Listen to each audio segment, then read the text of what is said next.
ये इसकी अलग ब्रॉडकास्ट है। मतलब ये ग्रुप कैसा रहता, ये भी बहुत सारे मतलब अभी नए नए ज्वाइन कर रहे तो इस पे फोन पे कर रहे, फिर उसमें क्या करना पड़ता, ये ब्रॉडकास्ट बना हुआ है ऐसा। तो ब्रॉडकास्ट में ऐसा जितने पार्टिसिपेंट है, अभी बहुत सारे आप में से भी नहीं है इसमें ऐड, तो इसमें ऐसे ऐड करना रहेगा तो इसमें भेजने पर वो आपको डायरेक्ट मिलेगा।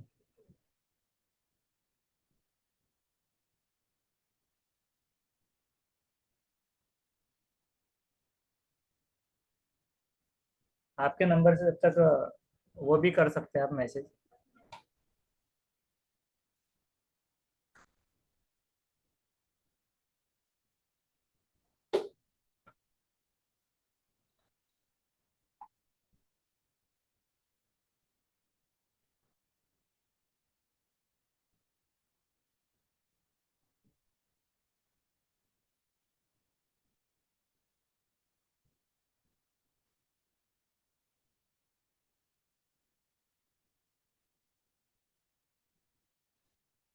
तब इसमें क्या होगा, इसमें डायरेक्ट आपके नंबर शेयर नहीं होते।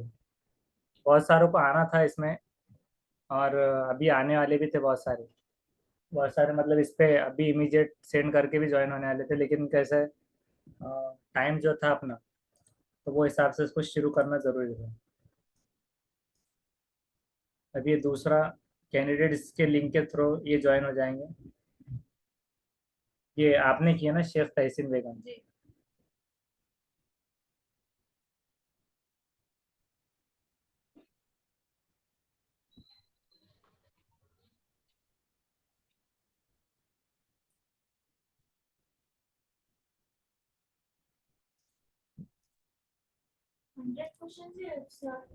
ये मॉडल क्वेश्चन पेपर पे 100 रेडी किए हुए हैं, बाद में जो है तो उसके बेस पे ये आपको आने के लिए आइडिया।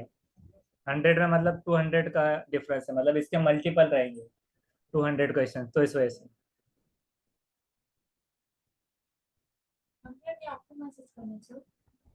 हाँ आप बाद में कर दीजिए, फिर आपको सबको बाद में ब्रॉडकास्ट में ऐड कर देंगे।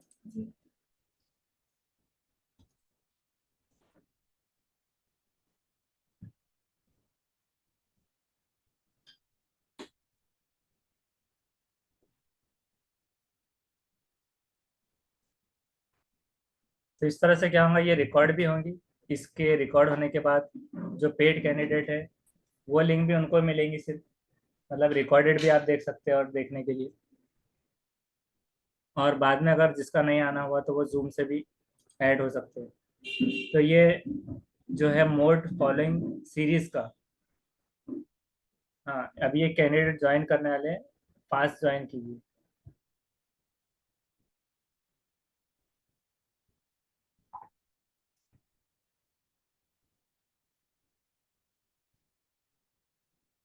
मोड ऑफ फॉलोइंग सीरीज, तो ये मीन मीडियन मोड के क्वेश्चन चल रहे थे। Mean of the following series is, इसमें से मीन क्या है, तो मीन मीडियन मोड जो हम आपको प्रैक्टिस के लिए देंगे अभी, तो उसमें ये रहेगा, कैमरेस भी ऑफ कर सकते हैं। उसके बाद है मीन ऑफ फॉलोइंग सीरीज क्या रहेंगी, तो मीन जो है तो 172, 149, 163, इस तरह से ये पूरी सीरीज कुछ भी आ सकती है। इसका ये लेंदी एक्सप्लेनेशन रहेगा, तो इसको हम दूसरे उसमें देखेंगे। अभी हमें जल्दी जल्दी देखना है कि किस तरह के क्वेश्चंस वो आने वाले हैं। इवेल्यूशन इज, ये आपको सीडीपी का क्वेश्चन आया है। इवेल्यूशन की प्रोसेस क्या है, तो इवेल्यूशन क्या है, असेसमेंट एंड वैल्यू जजमेंट। तो ये सीडीपी बेस्ड है, जिसको आपको ये डायरेक्टली ये याद रह सकता है। उसके बाद है एक्रेडेशन वैल्यू जजमेंट, ये वाला नहीं रहेगा, तो इवेल्यूशन से याद रखना है। इफ मीन x2, इसका मतलब अगर ये है, यहाँ पर ये विजिबल नहीं है, इसके बेस पे हम आगे क्वेश्चंस लेंगे मीन मीडियन मोड के। अभी आपके सामने मीन मीडियन मोड के ये टोटल 5 to 6 क्वेश्चन यहीं पर हो गए, तो इसके मल्टीप्लीकेशन में 2 to 3 टाइम्स ये ज़्यादा आएंगे उसमें। तो उस तरह से मीन मीडियन मोड बहुत ज़्यादा इंपॉर्टेंट है इसमें। मीन अगर x2 है तो इसके बाद ये क्या रहेगा, और मीन का मतलब ये पूरा मल्टीप्लिकेशन का है। ये इसे हम बाद में सॉल्व करेंगे। इसके बाद है इन सर्टन कोड लैंग्वेज। अब एक कोड दिया हुआ है कि रिस्पांस जो है, रिस्पांस को ऐसे कोड किया गया है। तो अभी हमें देखना है कि ये कैसे है, तो मिरर इमेज है क्या, ये सबसे पहले पहले वो चेक कर लेना है। कोडिंग डी कोडिंग के सिलेबस के हिसाब से ये क्वेश्चन है, कोडिंग एंड डी कोडिंग। जिसमें क्या है, हाँ अभी जिस तरह, तो मिरर है तो रिस्पॉन्स का ये उल्टा यहाँ पर हो गया।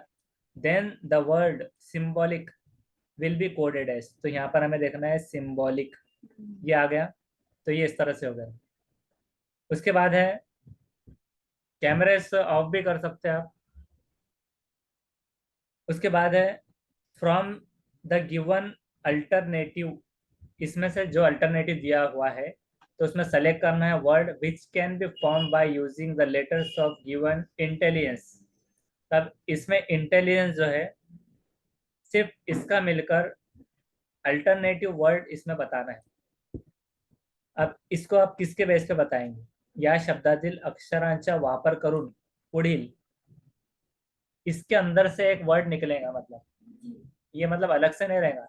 अब इंटेलिजेंस है, यहाँ पर क्या इंट्रेंस, तो यहाँ पर क्या आपको आर कहीं पर दिख रहा है, इंटेलिजेंस में तो आर नहीं है, तो वो हिसाब से ये तो निकल ही गया। अब उसके बाद एल तो है लेकिन डबल इससे मिलकर बन भी सकता है, लेकिन कैंसल, तो सी कितने हैं टोटल, सी एक है लेकिन दो नहीं है, तो इस वजह से ये भी निकल गया। टीन एज, तो इसमें यहाँ पर दो ई तो है और एक ए है क्या लिखने के लिए, ए नहीं है इसमें, तो ये भी निकल गया। एंट्रेंस, तो यहाँ पर एंट्रेंस के हिसाब से आर ये नहीं था, तो इंजन जो है यहाँ पर ई है, एन है, जी है, आई है और एन है और ई है, तो इस हिसाब से इंजन इस तरह से आ गया। फाइंड ऑड वन आउट, इसमें से ऑड वन आउट क्या है, ये जमात बंदी है क्लासिफिकेशन के क्वेश्चंस, जिसमें है कॉपर, सिल्वर, एल्यूमिनियम और है हाँ ब्रास। तो इस वजह से ये किस वजह से, इसका एक्सप्लेनेशन दीजिए क्यों ये आया। तो ब्रास एक धात है, और एल्यूमिनियम, एल्यूमिनियम क्या है, ये सब चीजें जैसे एक कॉपर सिल्वर और एल्यूमिनियम कॉपर, सिल्वर, एल्यूमिनियम से क्या बन सकती है, चीजें बन सकती है। इससे चीजें बन सकती है, ब्रास से नहीं बन सकती। धात है या धात है।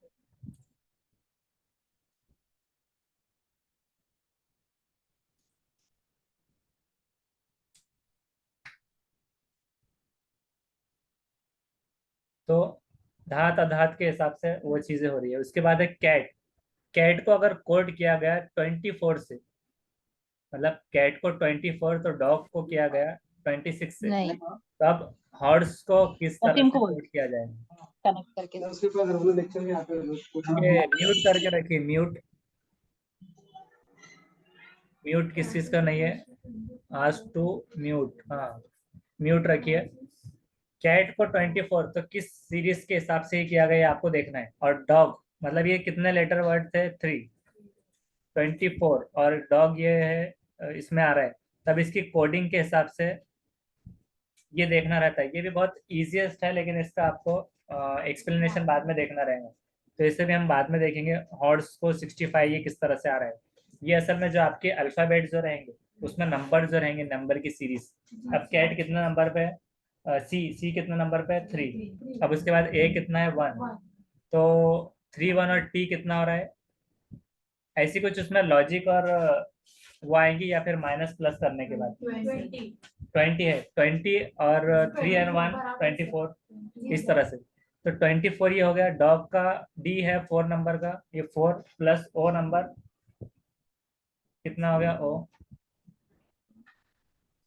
19, तो ये हो गया 23, और जी 7, 23 और 7 30 हो रहा है, तो कुछ आपने गलत किया है शायद, डी 4 है, ओ कितने नंबर पे है, 15, 4 एंड 15 ये 19 ये हो गए, और जी कितना नंबर पर है, 7, तो 19 प्लस 7 ये 26, ये राइट आ गए यहाँ पर। उसके बाद हॉर्स, तो अब निकालना है आपको एच कितना नंबर पर है, टोटल 8, 8 प्लस ओ का नंबर, number of O plus number of R plus number of S plus number of E, इसको आप कैलकुलेट कीजिए।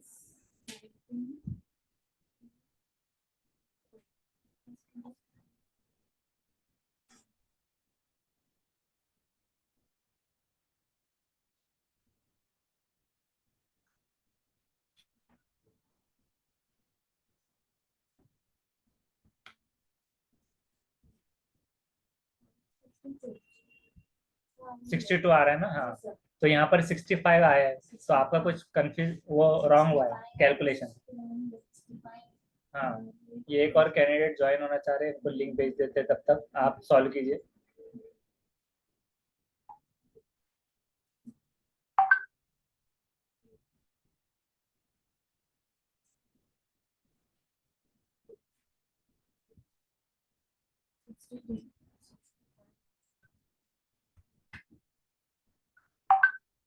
सिक्सटी फाइव तो है ही, लेकिन आपका कैलकुलेशन हो रहा है या नहीं जल्दी वो देखना है आपको। ये भी सेंड कर दिया जाएगा बाद में। 65। तो अभी हमारे पास ये नाजिया मैम आया, तो इनके लिए अभी एक क्लासिफिकेशन करते हैं। ये इसका इफ कैट ये चल रहा है। इफ कैट कैट को अगर कोड किया गया 24 से और डॉग को किया गया 26 से, तो हॉर्स को कैसे किया जाएगा? तो इसको आपको अल्फाबेटिकल सीरीज लिखना है A to Z, जिसमें से C है 3 नंबर का और A है 1 नंबर का। तो 3 + 1 ये 4 हो गया, और T है 20 नंबर का, तो 24 ये कोड हो गया। डॉग जो था 4 नंबर पे है। D O है कितने 13 था, 13 नंबर पर 15, 15 एंड 4 ये 19 हो गए। 19 प्लस G का नंबर, तो ये था 7, 7 के हिसाब से 26 हो गए। और हॉर्स को H का series, alphabetical series from A to Z। तो H का नंबर, H का कितना था बोलिए? H H का क्या था? 8। 8 प्लस O का नंबर 15। तो 8 + 15 कितने हो गए? ये 23। 23। तो ये कैलकुलेशन कैसे है कि आप लिखते बैठेंगे तो उसमें टाइम लेंदी होगा, और आप अगर उसको जैसे ही समझ गए तो आपको alphabetical series A to Z पहले याद करना है। उसको टेट का एग्जाम होने तक आप घर में जहाँ पर आपकी नज़र पड़ती है तो A to Z नंबर लगाना है घर पर। उस पर 1 2 3 ऐसा KG शीट से लिख देना है पूरा। और वो बनाने के बाद उसको चलते फिरते वो याद करना पड़े सीरीज। ये बहुत इंपॉर्टेंट क्वेश्चन होते हैं इसके ऊपर। तब एच का नंबर 8 प्लस ओ 15, तो आपके माइंड में रहना चाहिए O means 15, 15 plus 8 23, 23 plus R, R का नंबर 18, तो फिर 23 + 18। तो ये कैलकुलेशन ऐसे हो जाना चाहिए। 8 इधर डाल लेना, ये हो गया 31 और 10, तो थर्ड ये कितना हो गया 41। फिर उसके बाद एस 19। ये कुछ मतलब कैलकुलेशन में अगर कंफ्यूजन हो रहा है तो ये उसको ऐसे सॉल्व कर लेना है। ये होने के बाद ये 65 का ऐसे आंसर आ जाएगा। उसके बाद है next, select the related letter group from the given alternative. इसमें से ये लेटर सेलेक्ट सेलेक्ट करना है एग्जाम में लेटर। रफ पेज मिलेगा क्या? जी, एग्जाम में रफ पेज मिलेगा ना वर्क करने के लिए? एग्जाम में रफ पेज मिलता है रफ सॉल्व करने के लिए, लेकिन मसला ये है कि 36 सेकेंड में सॉल्व करना है। तो ज़्यादातर आपकी प्रैक्टिस ऐसी होनी चाहिए कि 100% 2 to 3 5 सेकेंड्स में कुछ आ जाएगा, तो आपका वो टाइम मैनेज होने में आसानी होगी।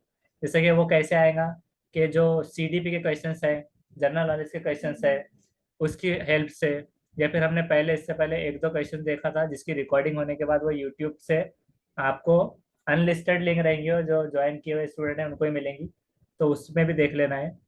और इसमें भी आगे भी दिख जाएगा। तो ये टाइम ऐसे मैनेज होगा, कुछ ऐसे लेंदे रहेंगे जिसको 2 मिनट लगते ही है, तो आपको पहले उसको स्किप कर देना है, और जो चीज़ें आप जल्द से जल्द में सॉल्व कर सकते हैं उसे सॉल्व करना है।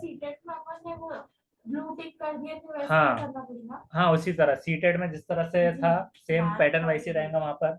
लेकिन वहाँ पर जो रफ पेज रहेगा, रफ पेज पे पहले ही आपको ABCD की सीरीज पहले लिख देना है, कंफ्यूजन ना होने के लिए। जैसे ही आपको पेज मिला A to Z पहले लिख देना है आपको। पेपर स्टार्ट तो हो ही जाएगा जब आप जाएंगे, या फिर अगर कुछ टाइम लगता है लॉगिन से पहले, at the time of log n वहाँ से काउंट होता है वो। किसी का 10 मिनट पहले होगा, किसी का 5 मिनट पहले एग्जाम खत्म। क्यों होगा? क्योंकि आपने उसको एंटर कर दिया था 5 मिनट पहले। तो अगर आपको 1-2 मिनट लग रहे हैं क्लिक करने तक लॉगिन पर, तो आपने क्या करना है, वो A to Z तक पूरी सीरीज लिख देना है, 1 to 26 उसके नंबर। तो आपको और उसके उल्टे भी लिख देना है नीचे से। मतलब आपने 1 to Z के ऊपर लिखा 26, अब Z के नीचे 1 to ऐसी सीरीज, जिसमें आपको आसानी होगी डिक्रीजिंग और इंक्रीजिंग वे में जाने के लिए। तो ये इस तरह से सॉल्व हो गया। उसके बाद है select the related letter group from the given alternative. अब इसमें से आपको अक्षर समूह ओढ़ा ये दिया हुआ है, जिसमें आपको क्या करना है कि लेटर ग्रुप देखना है। तो ये भी A D G और J है। तो अब आप ABCD की सीरीज में देखिए कि A के साथ में कितने डिफरेंस पे D था।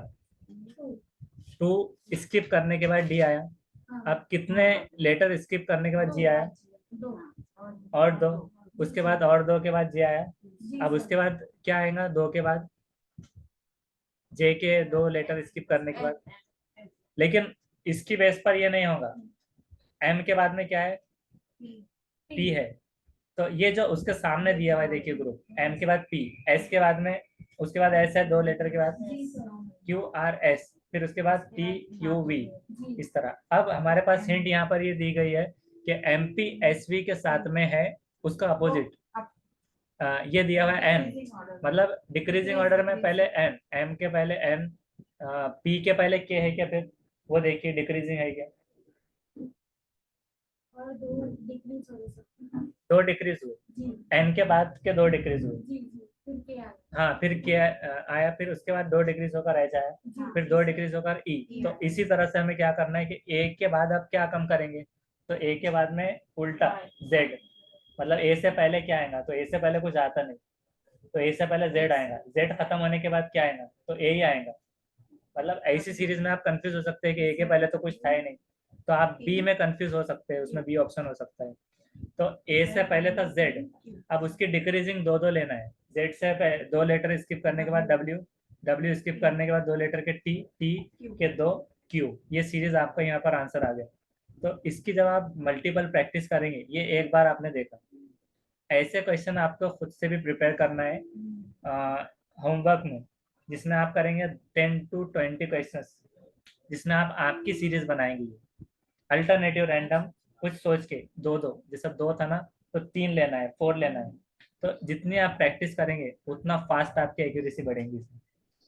तो ये सॉल्व हो गया। उसके बाद है 1 2 1, ये सीरीज क्या दिख रही है, 1 2 2 हुआ, फिर उसके बाद 1, उसके बाद डैश 1, फिर डैश है 4 1 5 5। अब यहाँ पर थोड़ा सा और लग रहा है क्योंकि यहाँ 1 2 2 1 था, फिर 4 1, फिर उसके बाद 5 5 5 आ गया, फिर अब हाउ मेनी और 6 6।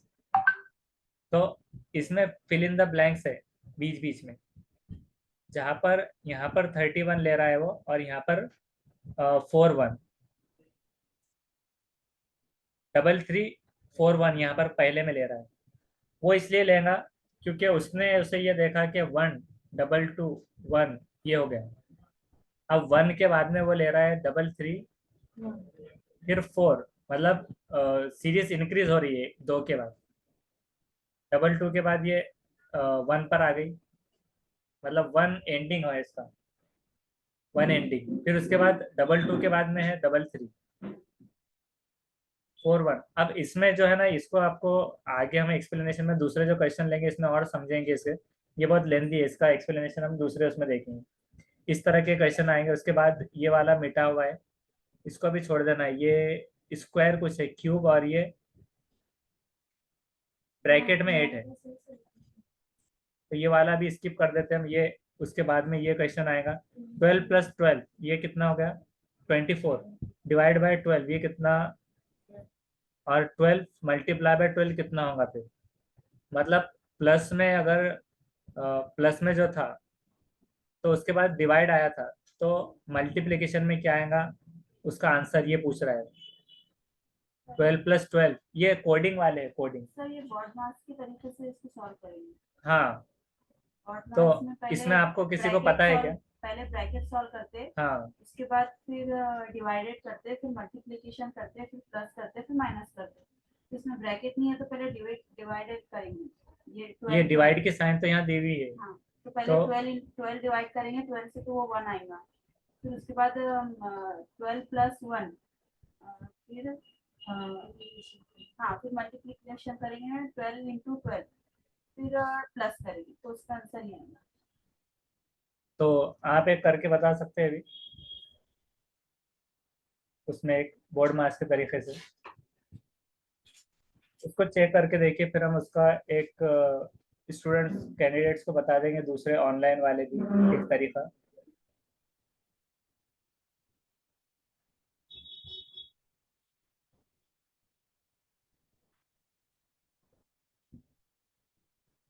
आप भी आपके तौर पे जब तक सोच सकते हैं, यहाँ पर ऑफलाइन के स्टूडेंट्स अभी सॉल्व कर रहे हैं, तो ऑनलाइन वाले भी वहाँ पर इसको चेक कर सकते हैं। सपोज आपके एग्जाम में अगर टेट में अगर इक्वेशन आ जाए तो आप इसको कैसे सर वो बीच में माइनस है क्या उसमें?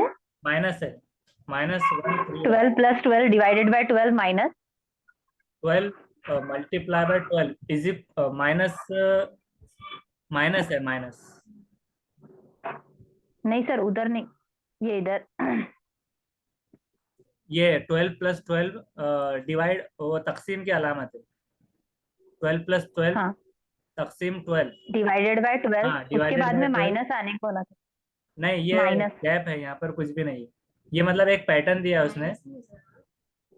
नहीं यहाँ पर कोई माइनस नहीं नहीं। सर, आना चाहिए तो आंसर -131 आता। अच्छा अच्छा, तो फिर वो प्रिंटिंग की मिस्टेक की वजह से नहीं आया होगा फिर। क्योंकि ये 12 × 12 सर 144 हो जाएगा और इधर का हाँ आंसर 13 आएगा, तो 13 - 144, तो बिगर नंबर की साइन अपन आंसर को लगाते ना, तो हाँ 144 हाँ - 13 131 आ जाए, तो बीच में शायद प्रिंटिंग मिस्टेक। हाँ हाँ बराबर। तो वो हिसाब से मतलब ये सीक्वेंस पूरी सॉल्व एक साथ हो रही है। सर सॉल्व करके भेजना क्या हाँ एक स्क्रीनशॉट? सॉल्व करके आपकी स्क्रीन शेयर कीजिए। ठीक है ठीक है। जी।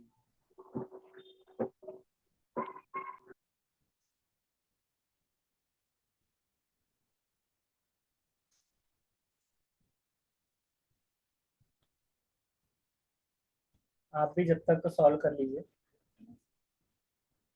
मतलब ये माइनस लगाकर ये वाला सॉल्व कर लीजिए।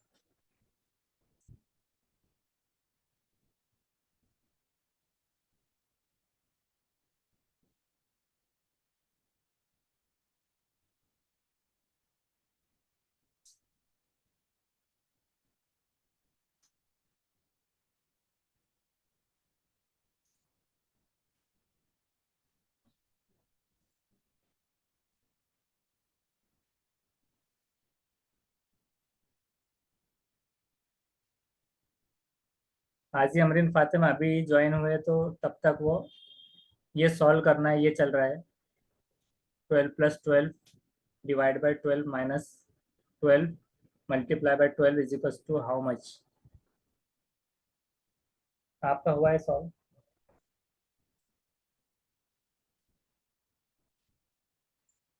आ रहा है -144 आ रहा है, -131 आया है। बताइए।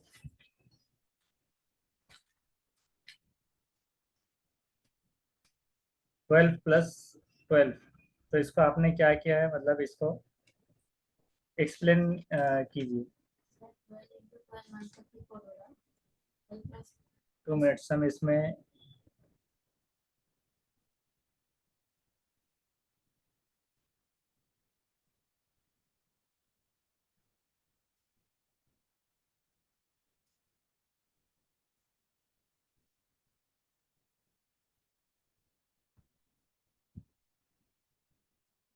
ये दिख रहा है क्या बुक वहां पर?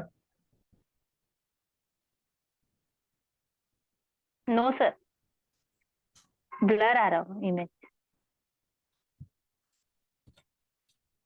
अभी दिख रहा है?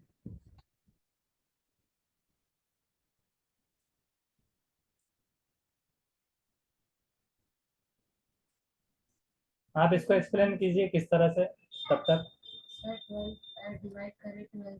12 डिवाइड किए 12 से, तो ये हो गया 1। फिर उसके बाद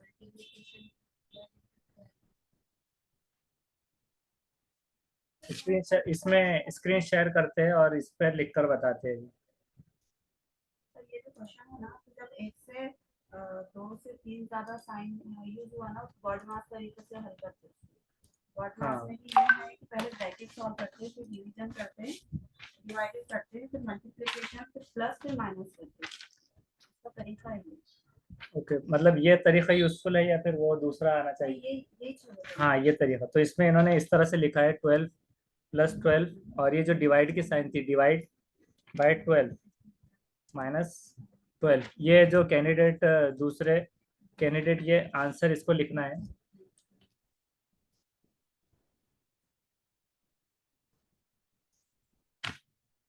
इस तरह अब इन्होंने ये लिखा है इस तरह से कि ये हो गया 12 + 1 -144 ये हो गया था। अब इसमें से 13 माइनस हो गया, 144 से। तो उसका आंसर ये आ गया कि -131, ये आ गया, इस तरह से ही आया है। तो इसको आप स्क्रीनशॉट भी लेकर रख सकते हैं।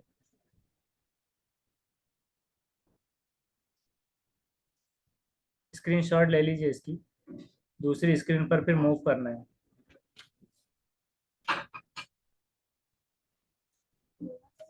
हाँ देखिए कौन स्टूडेंट।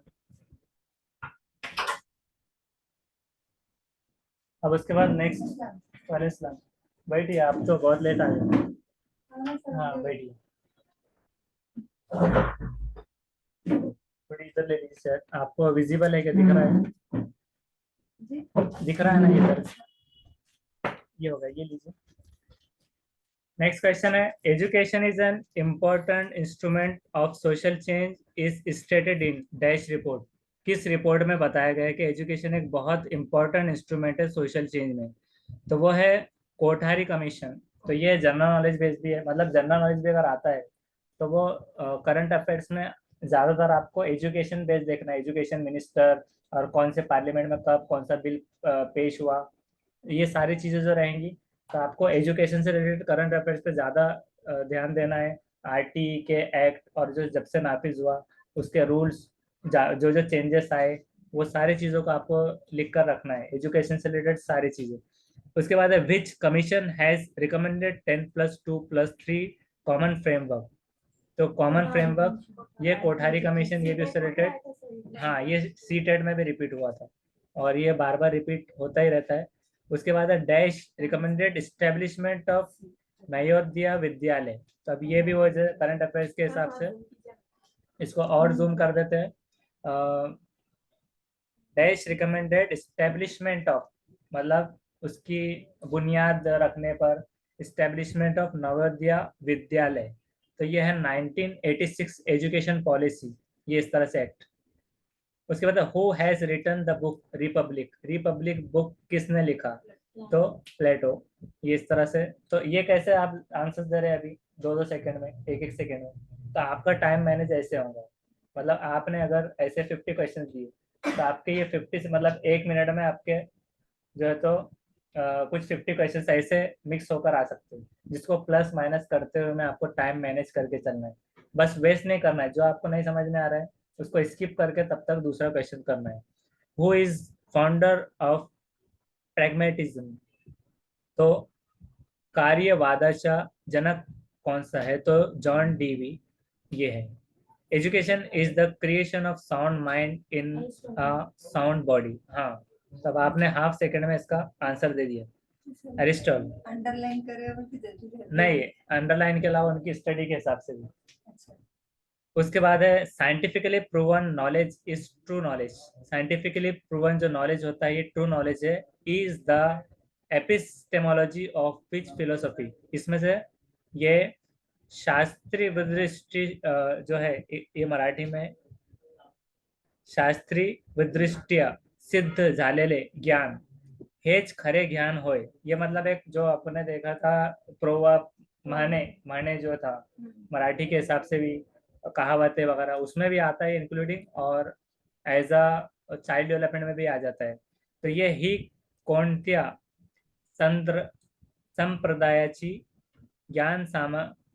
ज्ञान मीमांसा है। मतलब ये कोई मराठी मीडियम से है तो उनको और जल्दी समझने के लिए रीड कर रहे हैं। रियलाइज्म ये है वास्तववादी, साइंटिफिकली प्रूवन नॉलेज, ये ट्रू नॉलेज है।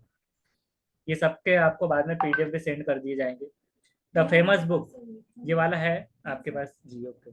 द फेमस बुक शेत कार्याचा असुड इज रिटन बाय। ये किसने लिखा था? तो महात्मा फुले, ये लिखना है आपको। जो जो बुक्स है तो फेमस बुक्स के नेम, तो उसमें names of books and author names इस तरह से लिखना है।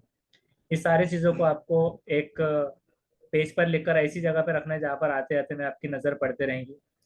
उसके बाद है who is the founder of project method. तो फाउंडर ऑफ प्रोजेक्ट मेथड कौन है? तो किल पैट्रिक, ये है किल पैट्रिक, उसका नाम है किल पैट्रिक। उसके बाद dash is the writer of the book the dynamic university. तो ये डॉक्टर जाकिर हुसैन। तो नेम ऑफ बुक और ऑथर नेम, ये पूरी आपको फहरिस्त निकालना है। ये तो वो अगर बुक का नेम और ऑथर का नेम दिया तो ईयर भी पूछ सकते हैं ना कि कौन से ईयर में आई थी बुक। हाँ, काजी अमरीन को आवाज नहीं आ रही, बाकी को आ रही है।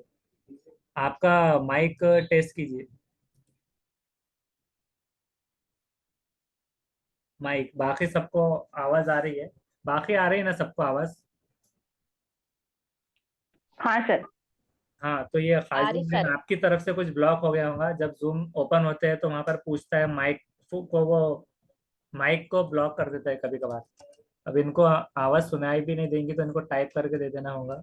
माइक सेटिंग चेक कीजिए।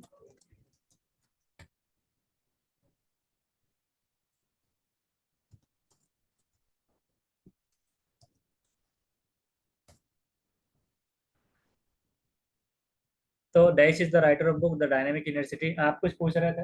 हमने बोले सर कि अगर ऑथर का नाम दे दे जिसने लिखा हाँ और उनकी बुक का नाम दे दे तो ईयर भी आ सकता है कि कौन सी ईयर में है, हाँ, इसके बाद अलावा ईयर भी आ सकता है। सब में इन्होंने कौन से ईयर बताया है कि निकाले। कौन से ईयर में निकल सकता है। ये भी आ सकता है कि सीधा ऐसे लिखकर आ जाएंगे, डॉक्टर जाकिर हुसैन ने राइट किया बुक द डायनामिक यूनिवर्सिटी, उसका ईयर कौन सा था। अभी तक नहीं आया, लेकिन जैसे आप पढ़ रहे हैं तो उसके साथ ईयर याद करने में क्या हर्ज है, उनका ये कहना है कि कल को अगर आपको ये क्वेश्चन पैटर्न चेंज होकर आ गया कि उसका ईयर क्या था, या फिर उसमें डायरेक्ट पूछ लिया कि कौन से ईयर में, सीटेट में, क्योंकि वो बता रहे कि उस तरह से क्वेश्चन थे तो इस वजह से। उसके बाद इस्टेब्लिशमेंट ऑफ मुंबई यूनिवर्सिटी कब हुआ, तो इस्टेब्लिशमेंट हुआ उसका 1857 में। उसके बाद world Braille day. Braille day जो है तो जागतिक ब्रेल दिन कौन सा है, तो 4 जनवरी है।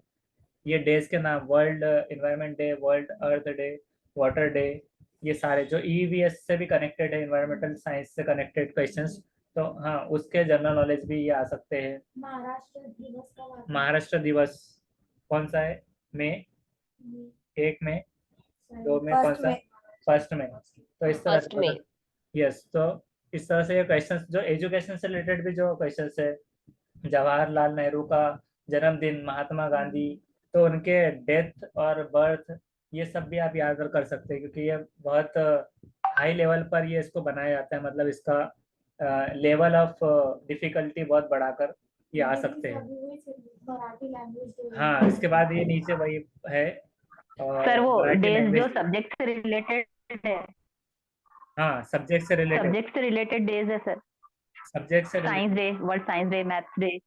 हाँ, हाँ, मतलब जैसे सब्जेक्ट है मराठी तो दिवस, सब्जेक्ट से हिंदी रिलेटेड है तो दिवस। कभी भी स्किप नहीं करेंगे। जैसे कि हमारे पास इतने सब्जेक्ट्स कवर हो रहे हैं, साइंस वगैरह, हिंदी दिवस, ये सब, तो इस तरह से ये स्किप बिल्कुल नहीं करने वाले, तो उसकी स्टडी खास तौर से करना है।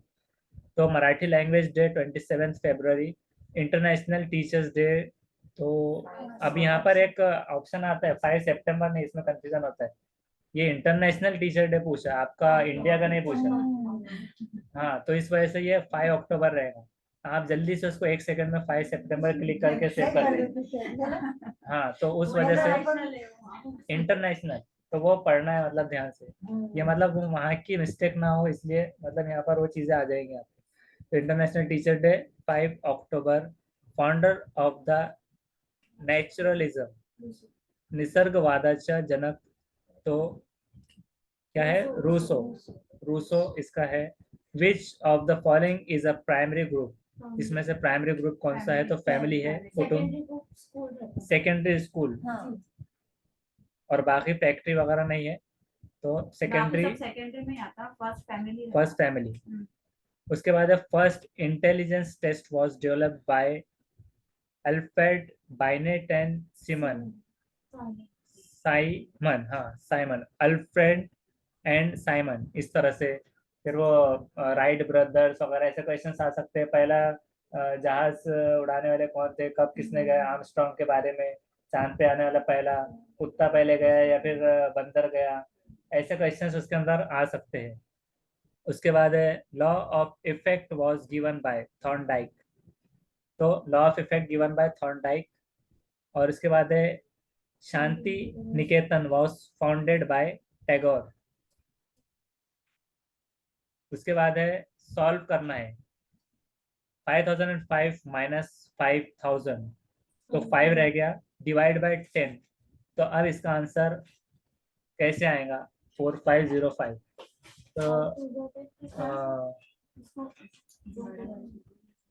इसको जूम कर लेते हैं। पहले वो डिवाइड करेंगे 10 जी। से 500 जी। 5000 पे। हमारे साथ जो कैंडिडेट है बुशरा तैयब हुसैनी, वो बहुत फास्ट है इसमें मैथमेटिक्स में, तो आप करके बताइए। सर पहले ये इसमें भी बॉडमास रूल अप्लाई करने का है। 5000 को पहले 10 से डिवाइड कर देना पड़ेगा, तो 500 आंसर आ जाएगा। फिर 5005 में से वो 500 माइनस करेंगे तो 4505 हाँ आंसर है। करेक्ट, हाँ एब्सोल्युटली राइट।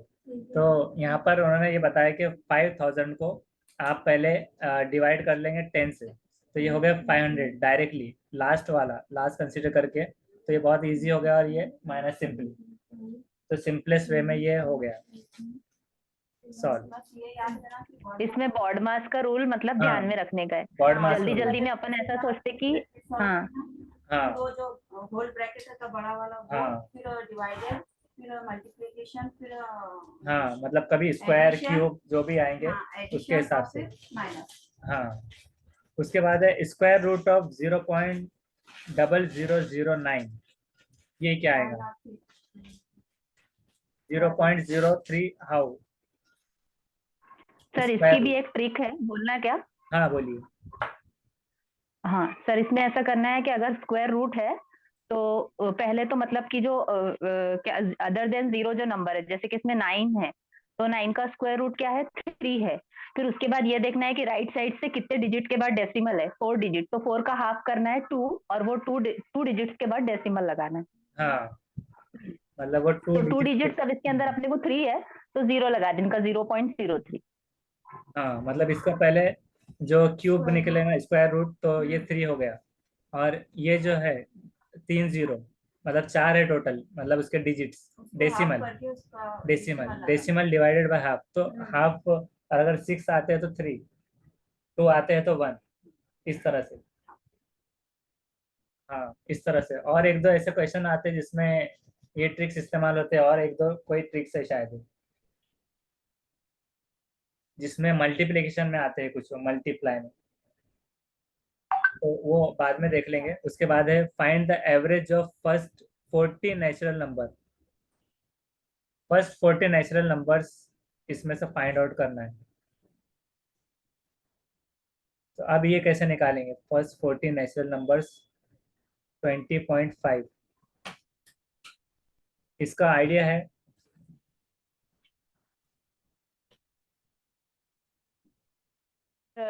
इसका एक्चुअली एक फॉर्मूला है। जी, बोलना क्या? हाँ बोलिए।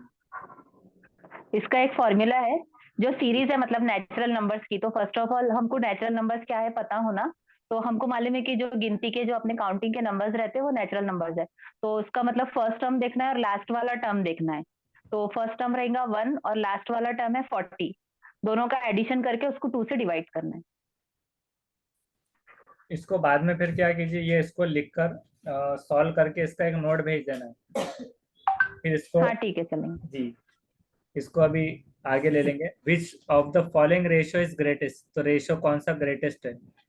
अब ये जैसा दिख रहा है कि 7:15 है, 7:15, 15:23 और 17:25, तो यहाँ पर 21, तो इसको कैसे कंसिडर करेंगे? फर्स्ट जो रेशियो है वो हाईएस्ट देन लास्ट, इससे करेंगे, या फिर मतलब लॉजिक उसका सही है, या फिर कुछ और भी हो सकता है? यानी अगर यहाँ पर 17:30 अगर होता था, मतलब ये उन्होंने बहुत सिंपल दिए ये, जिसकी वजह से ये इसको हम एक्सप्लेन नहीं कर पा रहे, मतलब डिफिकल्ट लेवल पर। ये इजीएस्ट लेवल है इसका, कि पहले 7:15 दिया, दोनों जगह पे दिया है। तो अगर ऐसा हो सकता था कि 17 पहले है और बाद में 13 है रेशियो, तो तब क्या होता था मैक्सिमम? अभी तो ये 21 29 ये हाईएस्ट रेशियो में ही आ रहा है। तो उसमें कोई बता सकता है 17 अगर आता है पहले और 30, या फिर पहले 30 है और बाद में 25 है, तो जिसकी वजह से 29 यहाँ पर है, तो क्या कंसिडर करेंगे? अभी बहुत सिंपल मैनर में दिए, तो ये होमवर्क के तौर पे ये इसका एक लिख कर आना है। इसका फिर एक्सप्लेनेशन बाद में देखेंगे। If 7 spiders make 7 webs in 7 days, ये डेज और नंबर के टाइम पर है ये क्वेश्चन। 7 मकड़ियां बनाते हैं 7 जाले 7 दिन में। यहाँ पर क्या है 7 7 7, then 1 spider will make 1 web in how many days. तो 7 के हिसाब से तो डिवाइडेशन सिंपल है, इसका भी तो सिंपल है, इसको कॉम्प्लेक्स करके बनाना है। सपोज कीजिए आपको ये लिख कर दे देते हैं, इसको आप नोट भी कर सकते हैं। इफ 9 स्पाइडर्स, इसको 9 कर दीजिए, 9 स्पाइडर्स मेक्स 7 वेब्स, और इसको 9 9 कर देना बस, और 7 ही रखना है, तब क्या आएगा। मतलब इसको कैलकुलेशन की आपकी प्रैक्टिस होगी इस तरह से अगर आते हैं तो। उसके बाद है main working 6 hours a day can complete a work in 18 days. जो मेन काम कर रहे हैं 6 घंटे एक दिन में, वो कंप्लीट करते हैं वर्क को पूरा 18 दिनों में। दिन में से मतलब 24 घंटे, अभी इसमें 24 घंटे देखना रहेगा, तो 24 घंटे में से सिर्फ वो 6 घंटे काम कर रहे हैं, और जिसका मिलाकर वो 18 दिन में उनका काम मुकम्मल कर रहे हैं। How many hours a day must 15 men work to complete the same work in 12 days.